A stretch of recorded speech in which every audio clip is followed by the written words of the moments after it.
Milita. Milita ir Euroviziją važiuoja Paulina.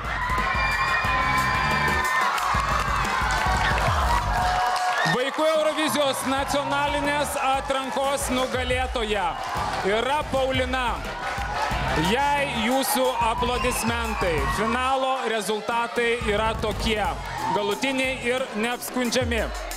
Trečioji vieta Bernardas, antroji Milita ir į Jerevaną kartu su mumis turbūt. Taip, kas važiuoja?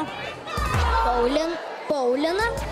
Tai Paulina. Ir kaip visuomet Eurovizijoje, didžioje Eurovizijoje ar vaikų Eurovizijoje, jūsų dėmesiui dabar laukia Paulinos finalinė ir nugalėtojos daina.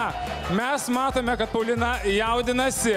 Tai Paulina, tu nugalėjai ir tu atstovausi Lietuvai. Jūsų aplodismentai. Paulina.